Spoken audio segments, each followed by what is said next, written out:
Yeah. Yeah. Did I have someone? Somebody just get off? No. No, I'm gonna do it. No, that's Julia. Okay, there we go. Okay, guys, so we're gonna go ahead and start. If you're still nominating, go ahead. But I'm gonna go ahead and go read over these and prep for tomorrow's quiz. Okay. All right. So Dr. Quaid still wore the blank of a maximum security prison inmate when he entered an abandoned warehouse. Yes. So wore raiment. That's very good. 6 years of living without sunlight in an underground cell had blank the color of his face. Yes, and the blank treatment that he received from guards had left him with a perpetual scowl. No. Pejorative, very good. Derogatory treatment. Okay, because machination's a noun, very good. Now he mused he would be free to carry out the blank that he had planned during his confinement. Machinations, but not before using his criminal blank to steal an automobile from the nearby parking garage. Yes, criminal finesse, very good. The garage contained a blank collection of automobiles. And I can see why you would choose that. Oh, wait, okay. But it's not, yeah, it's not even heterogeneous. Very good. A different bunch of automobiles. But the blank Dr. Quaid chose a very dull plain car to hotwire.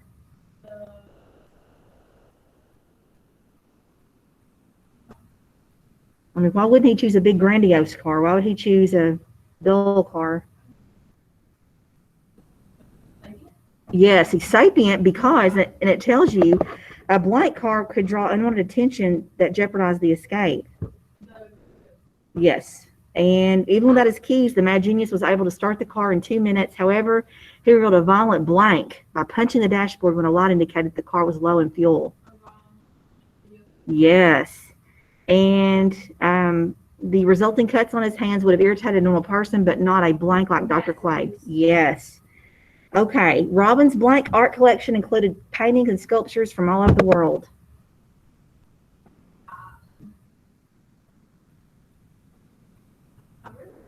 Mm-hmm. Eclectic. Wait, I didn't even see it. Oh, it's okay. Eclectic because it means what? All from different sources, right? Her favorite painting, Consumption, depicts a blank young woman in Victorian clothing standing amid a courtyard flower garden. Move. A close look at the garden reveals poppies, a cypress tree, and tiny white butterflies, all of which are symbolic as blank of illness or death. Harbinger, you know what? I did not know that. I think poppies in Wizard of Oz made them sleepy, but I didn't know it was of death. And cypress tree, I love cypress trees. And tiny white, I just didn't know that. Anyway, the artist painted the blank scene during a tuberculosis epidemic. What? Chimerical, because it looks like it's something out of Disney, right? Apparently to depict the ruthlessness of the illness. Robin calls Consumption a blank because the painting is simultaneously pleasing and depressing. Perfect. All right, let's finish this with short sentences. Henson's daughter had grown into a nubile young woman, so the lonely Trader Bill asked. Perfect. The receptionist at the complaint department lacked the finesse to. Sure, someone who works at a complaint department wanted to be very patient, wouldn't they? And not have a hot temper. All right, Aaron was afraid of heights, so his face blanched when he got up on the high roller. Perfect. Good friends seldom allow an idiosyncrasy to.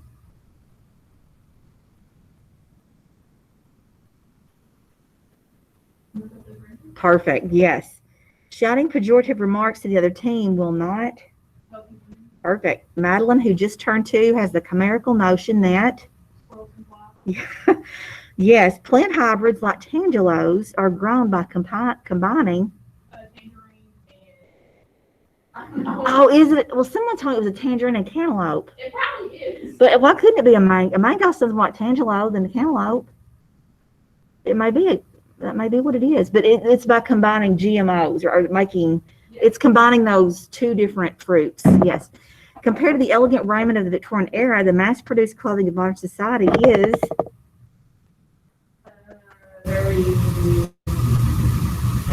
Okay. One harbinger of an approaching storm is. Good.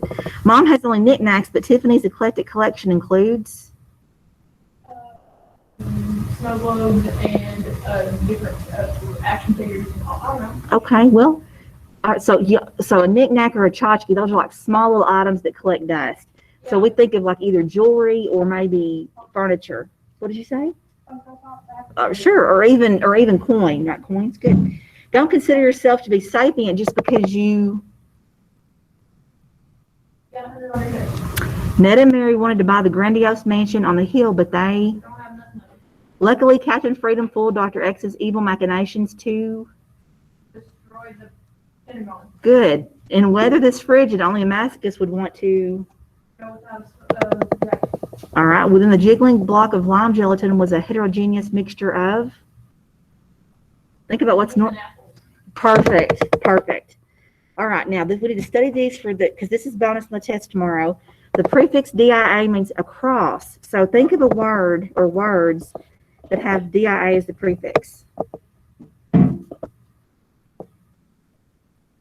Encyclopedia. I don't know. Oh, Is DIA the prefix? yeah, at the yes, beginning yes. Or at the end? At the beginning, pre, At the end, or at the beginning. Dictionary. Well, DIA. Well, Diablo, which is evil, right, or death. Okay. So diameter means across. Will that help you? Diameter. Oh, Diagram. All right. The roots VAD and VAS mean go, like cardiovascular surgeon. yeah. They operate on things with the heart, and the heart makes the blood go places. The roots TRUD and TRUS mean thrust. The root verb means word. The root ab means away or from. The suffix gram means written. The suffix meter means measure. And the root tele means afar. All right, so using literal translations, let's define the words without a dictionary. So what would diameter be without a dictionary? Measuring across. Measure across. What about diagram? Written across. Yes. Speedometer.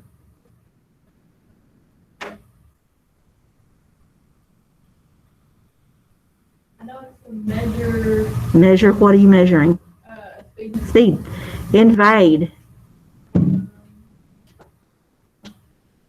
Go in. Yes. Evasive. Hold on, go back down. How do you spell it? Even, okay. Oh wait.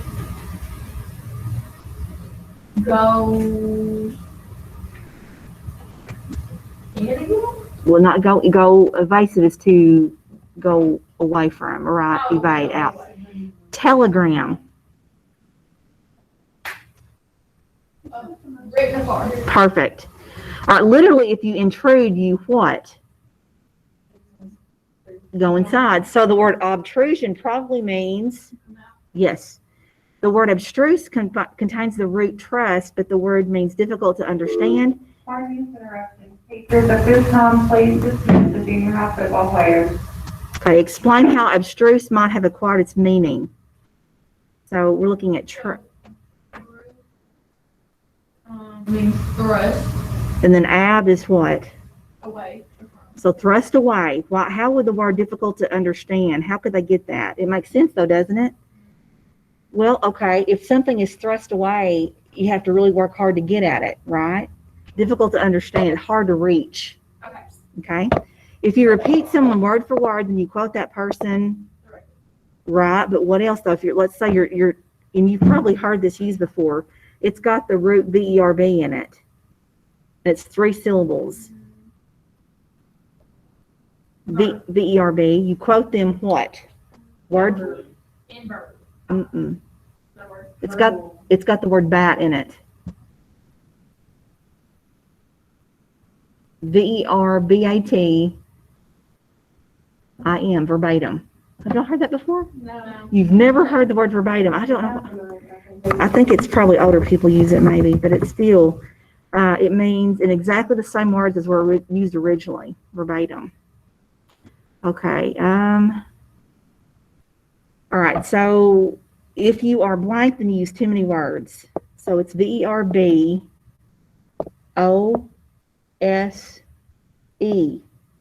Verbose. If you commit verbicide, then you it says kill a word, so that's what it says, because side is killing. List as many words as you can think of that contain the root ab. Abdominal. Yes. How you spell it? A-T. Oh, I said abdomen. yeah. Absolute. All right, what about gram? G-R-A-M. Graham cracker. Well, grammar's not. Now, graham cracker is G-R-A-H-A, and this is G-R-A-M. So, what about just the white gram? Am I? Yeah. Yes. Okay. So, guys, I think we are good. Now, tomorrow we'll look at these again, and after we play Kahoot, if y'all want to. I'm not going to make you play Kahoot, but we have it there if we want to. Let's go ahead now and read the rest of Sir Gawain and the Green Knight. I already have it opened up, and I want to volunteer. I want to ask for volunteers to help us read. Okay, so I've got Kennedy and Liz. I see you're on. Let me fix your attendance really fast. Guys, hang on just a second, okay?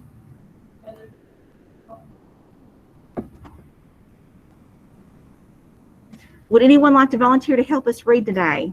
You can just read as little or as much as you like.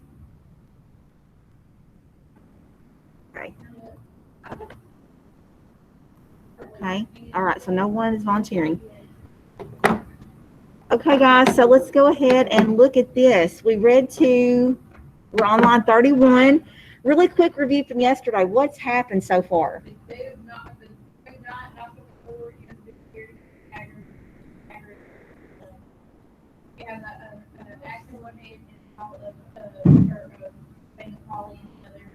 Okay.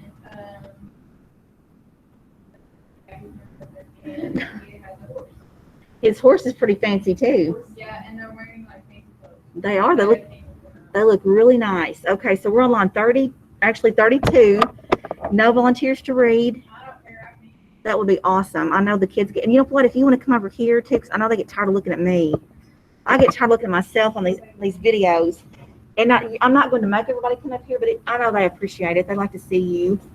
So, and I then can't see anyway, so that's a good thing. Perfect. And then we'll stop it a little bit, guys, and talk about it. Now, I need you to make sure you've got your phones put away. Here's the thing with that. I know my virtual people, I can't really monitor what they're doing on the phone. I really hope y'all are listening, because we will have assessments on this, okay? All right, here we go. King Arthur stared down at the stranger before the high days and greeted him nobly, for nothing on earth frightened him. And he said to him, "Sir, you are welcome in this place. I am the head of this court. They call me Arthur. Get down from your horse, I beg you, and join us for dinner, and then whatever you seek, we will gladly see to." But the stranger said, "No, so help me God on high, my errand is hardly to sit at my ease in your castle. But friends, since your praises are sung so far and wide, your castle is the best ever built, people say, and your barons? Yes. And your barons, the stoutest men in steel armor that ever rode steeds. Hold on, let me scroll up. Most mighty and most worthy of all mortal men, and tough devils to toy with in tournament games, and since courtesy is in flower in this court, they say, all these tales in truth have drawn me to you at this time. You may be assured by this holly branch I bear, that I come to you in peace, not spoiling for battle. If I'd wanted to come in finery fixed up for fighting, I'd have back at my home both a helmet and a hauberk, a shield and a sharp spear that shines like fire, and other weapons that I know pretty well how to use. But since I don't come here for battle, my clothes are more cloth. Now, if you are truly as bold as the people all say, you will grant me gladly the little game that I ask as my right." Arthur gave his answer and said, "Sir noble knight, if it's a duel you're after, we'll furnish you your fight." "Good heavens, I want no such thing, I assure you, sire. You've nothing but beardless babes about this bench." Hey, there's alliteration. Yes, let's stop for just a second. Are y'all following what's going on? So he gets there and he says, what does he say? I'm not here for battle. I want to play a game. That's right. I'm not here for battle. I want to play a game. I know you guys are the best knights ever. And I just want to offer you a little something, right? Okay? And so what does Arthur say to him? Well, if you're here for a duel, then we'll do it. Because he invited him, he's like, hey, won't you eat with us? He's like, no, that's what I'm here for. And I was like, okay. So I just want to make sure everyone's going along. Okay. Okay, where was that? I want no such thing. You've nothing but beardless babes about this bench. If I were hasped in my armor and high on my horse, you haven't a man that could match me, your might is so feeble. And so all I ask of this court is the Christmas game. For the Yule is here and New Year's, and here sit young men. And if any man holds himself here in this house so hardy, so bold in his blood and so brainless in his head, that he dares to stoutly exchange one stroke for another, I shall let him have as my present this lovely Gizarm. Yes. It's Gizarm. Gizarm? Okay, this lovely Gizarm. This axe, as heavy as he'll need to handle as he likes, and I will abide the first blow. Bare necked as I sit. If anyone here has the daring to try what I've offered, leap to me lightly, lad, lift up this weapon. So he said that he'll cut off his head, or they'll let you cut off his head. That's right. I'll let you. I'm going to let anybody here who wants to cut off my head. But then, does he say a year and a day? Did you ever say that? It's going to be a year and a day. It's a perfect revolution. I get to do the same thing to one of your knights, or whoever volunteers. I give you the thing forever. You may think of your own, and I will stand still for your stroke, steady on the floor, provided you honor my right when my inning comes to repay. But let the respite be a 12-month and a day. Come now, my boys, let's see what any here can say. If they were like stone before, they were still are now. Every last lord in the hall, both the high and the low, the stranger on his desterre. Okay, on his desterre, started in the saddle, and ferociously his red eyes rolled around. He lowered his grisly. Yeah, okay. He lowered his grisly eyebrows, glistened green, and waved his beard and waited for someone to rise. When no one answered, he coughed as if embarrassed, and drew himself up straight and spoke again. What? Can this be King Arthur's court? Said the stranger, whose renown runs through many a realm flung far and wide. What has become of your chivalry and your conquest, your greatness of heart and your grimness and grand words? Behold the radiance and renown of the mighty Round Table, overwhelmed by the word out of one man's mouth. You shiver and blanch. Hey. Sorry, vocab word, I'm sorry. You shiver and blanch before a blow's been shown. And with that, he laughed so loud, and the Lord was distressed. In chagrin, his blood shot up his face and limbs so fair. That means embarrassed, right? It's a little like surprised, embarrassed. Yes, more, and I, kind of yes, not happy. Yeah, that was one of our vocab words last time, wasn't it? Not in here. Was it not? No, it was. I'm sure it was maybe from later other classes. Yeah. Okay. More angry he was than the wind, and likewise each man there. And Arthur, bravest of men, decided now to draw near. Oh, so King Arthur was like, "Hey, I'll play." Yeah. So guys, okay. So when he offers this, and all these brave best knights, none of them speak up. Kind of awkward. That'd be very awkward. And so King Arthur's like, he's supposed to be the top. He's like, well, yes, I'll do it. And guys, can they let their king do this? I mean, yeah, the king. They can't tell him no, can they not? Well, I mean, no, but If to the let king ready to go to the battle, then you have to be ready to go to the battle. That's right. What So it means to be on. that's right. So what if he gets killed and they would do like a king? But Y'all let them do it along. right, that's right. And he said, "By heaven, sir, your request is strange, but since you have come here for folly, you may as well find it. I know no one here who's aghast of your great words. Give me your Gizarm, yeah. Then, for the love of God, and gladly I'll grant you the gift you have asked to be given."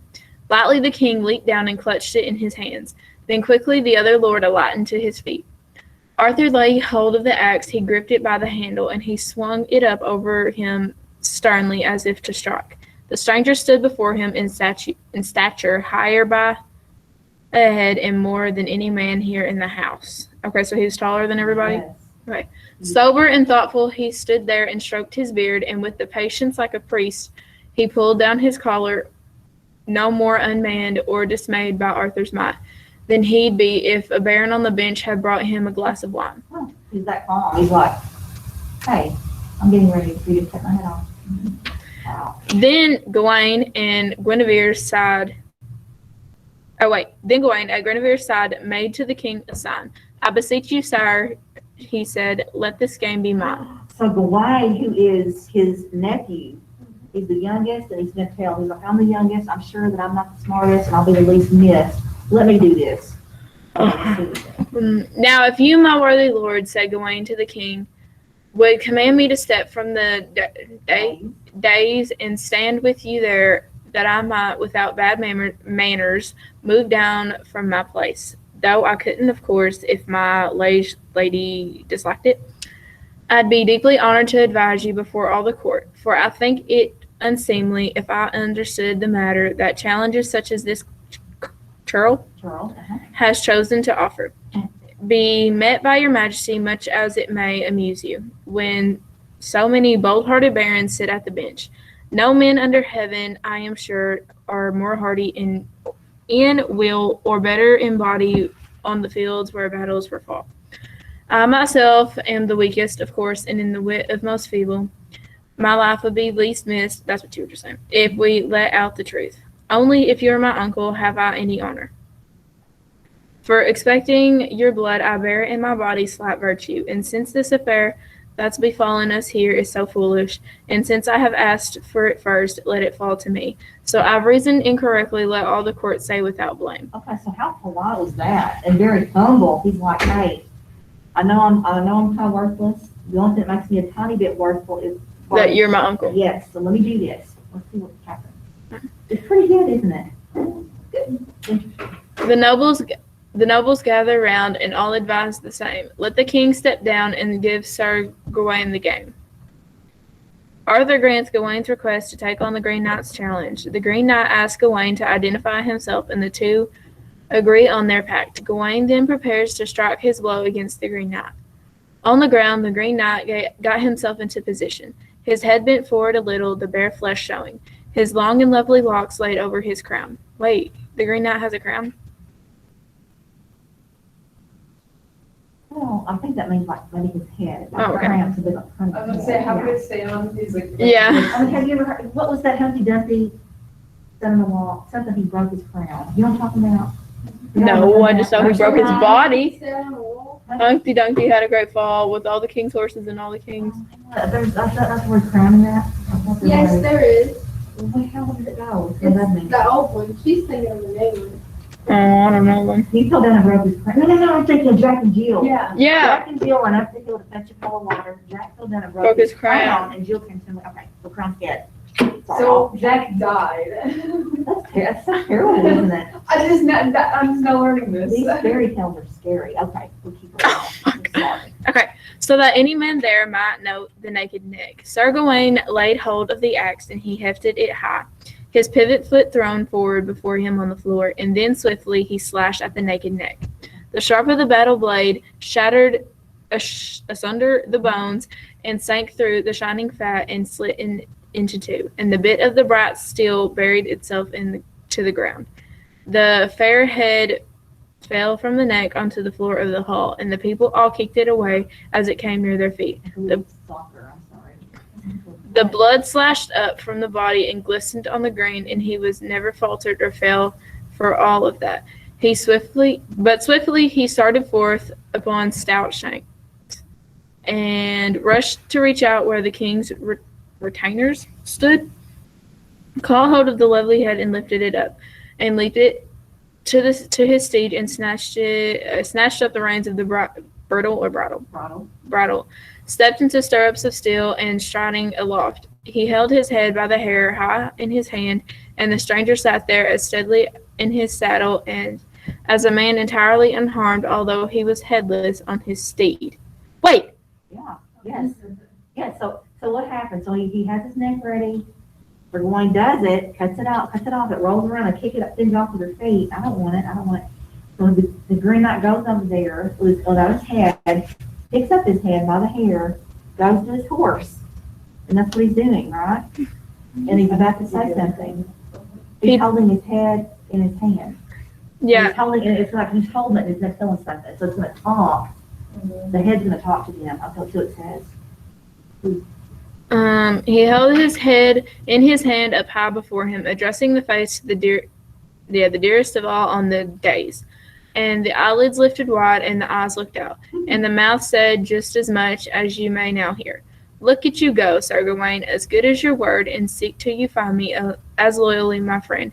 And you've sworn in this hall to do in the hearing of the knights. Come to the Green Chapel, I charge you, and take a stroke, the same as you have given, for well you deserve to be readily requited a New Year's more. Oh my goodness. So you're Gawain, and now you know you got a year and a day, and you get to look forward to this. Now, what would you be thinking? Oh, Wait, he got a year and a day until the Green Dude cuts his head off? that's exactly right. And he's got, I thought he said he was gonna cut his head off. He couldn't cut his head off. no, he said you have to agree to let me try to cut your head off in a year and a day if you do it to me.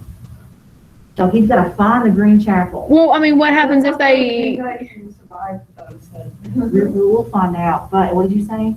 Oh, never mind. So he's gonna have a journey. He's gonna journey to the Green. Not only is he gonna have to offer his head to be cut off in a year and a day, he's got to travel there. And this is in the Middle Ages, and this So he would be can't even enjoy his 1 year. no, and he's got to travel in winter, which is the worst time to travel, right? British weather's terrible, right? So that's what he got to look forward to. What do y'all think? We pulled out to go for like 3 horses, because they're all gonna die. It's tough. It's gonna be very tough. So what do y'all think? It's a little bit creepy, kind of time for Halloween. A little bit cool. It's not creepy. It's got some Christmas going on. You know, it's neat. It's got everything. I hate how cold it gets. Oh, I know. I took a steak, something. Yeah, let's read a little more. Let's get into this, because this is just too cool. Are you doing okay reading? Yeah, I'm doing good. great if you're doing okay. Many men know me, the Knight of the Green Chapel. Therefore, if you seek to find me, you shall not fail. Come or be counted a coward, as is fitting. Then, with a rough jerk, he turned the reins and hauled away through the hall door, his head on his hand, and the fire of the flint flew out from the hooves of the foal. Yeah. To what kingdom he was carried, no man was there knew, no more than they knew what country it was he came from. What then? The king and Gawain there laugh at the thing and grin, and yet it was an affair most marvelous to men. Now, I want to stop in just a second. What story does this remind you of? Even if you haven't read it, you have seen a cartoon or you heard about it. Story does it remind- Someone loses their head, they ride on a horse. The Headless Horseman? The Headless Horseman, Washington Irving. I was thinking that a while ago. Guys, Sleepy Hollow. the legend of Sleepy Hollow. And guys, listen, this is much older than Sleepy Hollow. So you know Washington Irving was inspired by this. I used to watch Sleepy Hollow. Sure. So anyway, isn't that neat? Even the way he leaves with the fire coming out, that's all in Sleepy Hollow. It's so neat. All right, are we ready to go? Now, again, why are we getting this part in bold? This different part? Kind of like tells them what It's happened. like a time skip. It is. We're not reading the whole thing. We're reading an excerpt of it. So we're just filling this in. Is this the one where, Lancelot, I don't want to say too much in case it is. I can't remember. What we're reading, Lancelot does not appear in this one. Okay, I couldn't remember if this was the one. Sorry. Thank you. As the end of the year approaches, Gawain leaves on his quest to find the Green Chapel and to fulfill his pledge. After riding through mild country and encountering many dangers, he came upon a splendid castle. The lord of the castle welcomes Gawain and invites him to stay with him and his lady for a few days. The lord proposes that he will go out and hunt each day while Gawain stays at the castle. At the end of the day, they will exchange what they have won. While the lord was out hunting, the lady attempts to seduce Gawain. Gawain resists her, however, and on the first 2 days accepts only kisses, which he gives to the lord at the end of each day in exchange for what the lord had gained in the hunt. On the third day, Gawain Does he kiss him? I know. Well, I mean, it's in a, yes, it's not like just like on the cheek, you know. On the third day, Gawain continues to resist the lady, but she presses him to accept another gift. And Oh, Bryce is no. like young. He's like a teenager. He's like the people y'all go to school with. Emily and And Paris. she's very beautiful, and oh my goodness, he's got problems because he's a knight. He's No not one gets supposed that to what? reference. It's fun. He's not supposed to do anything wrong. And she Yeah, but if he like resists her, like fully, like, no, get away from me, she would be like, Well, right. I mean, he's not being wrong, he's just saying, oh, no, I gotta keep my word. Yeah. So she presses him. So you understand about the exchanges. Her husband is saying, I'll share, I'll give you whatever I feel on the hunt, and you have to share with me whatever going on, you get during the day or whatever. So, anyway, that's what's so he has happening. to kiss him every time he likes to see I know. Years. No, thank you. something. She held toward him a ring of the yellowest gold, and standing aloft on the band, a stone like a star, from which flew splendid beams like the light of the sun. And mark you well, it was worth a rich king's ransom. But right away he refused it, replying in haste, "My lady gay, I can hardly take gifts at the moment. Having nothing to give, I'd be wrong to take gifts in return." She implored him again, still more earnestly, but again he refused it and swore on his knighthood that he could take nothing. Grieved that he still would not take it, she told him then, "If taking my ring would be wrong on the account of its worth, and being so much in my debt would be bothersome to you, I'll give you merely this sash that's of slighter value." She swiftly unfastened the sash that encircled her waist, tied around her fair tunic, inside her bright mantle. It was made of green silk and was marked of gleaming gold, embroidered along the edges, ingeniously stitched. This too she held out to the knight, and she earnestly begged him to take it, trifling as it was to remember her by. But again he said no, there was nothing at all he could take, neither treasure nor token, until such time as the Lord had granted him some end to his adventure. And therefore I pray you, do not be displeased, but give up, for I cannot grant it, but however fair or right. I know your worth and price, and my debts by no means slight. I swear through fire and ice to be your humble knight. Do you lay aside this silk, said the lady then, because it seems unworthy, as well it may. Listen, little as it is, it seems less in value. But he who knew what charms are woven within it might place a better price on it what is that word? Perchance. Okay, perchance. For the man who goes to battle in this green lace, as long as he keeps it looped around him, no man under heaven can hurt him. Whoever may try, for nothing on earth, however uncanny, can kill him. The knight cast about in distress, and it came to his heart this might be the treasure indeed, when the time came to take the blow he had bargained to suffer beside the green chapel.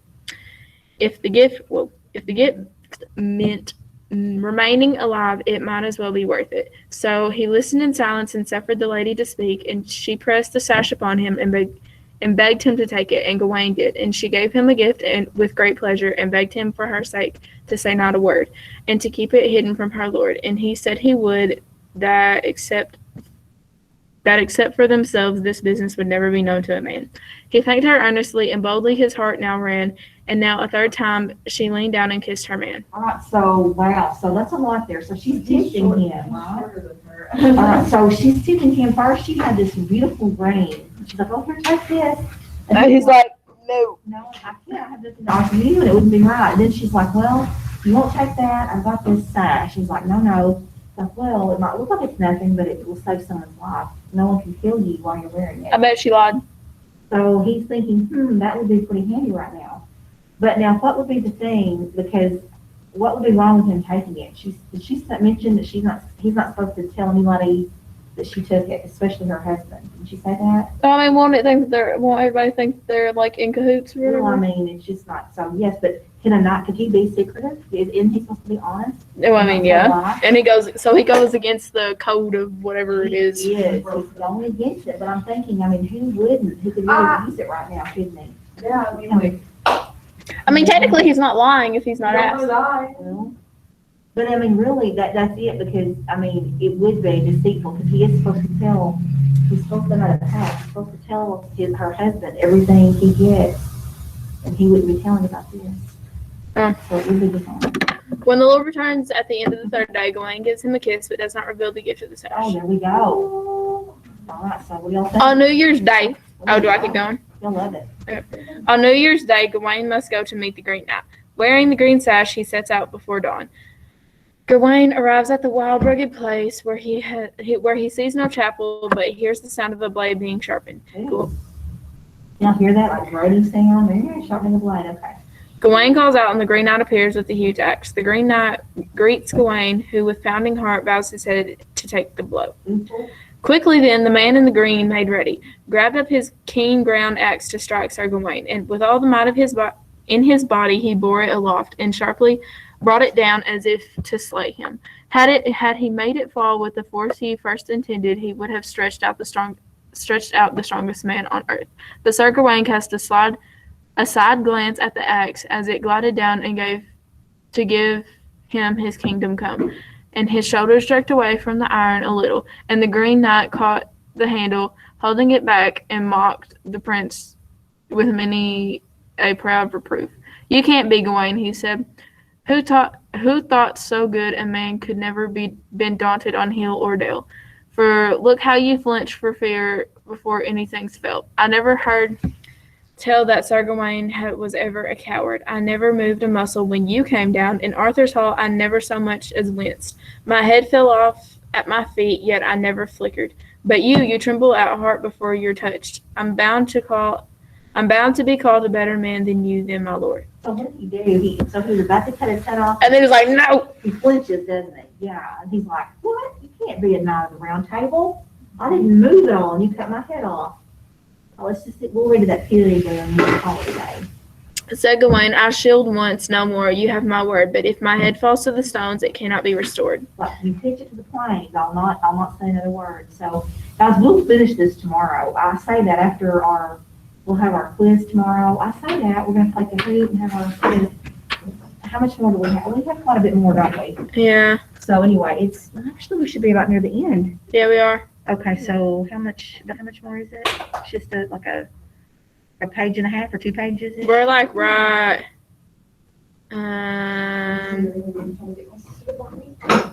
What line number? It was 275. So Yeah. No, we were like right here. Oh yeah. 276. Okay. That's where we are. Thank you for reviewing. Awesome. Thank you. You guys may have your tech time. We will complete this tomorrow. I'm going to go ahead and stop recording, and I'm going to stop sharing my screen as well. Does anybody have any questions?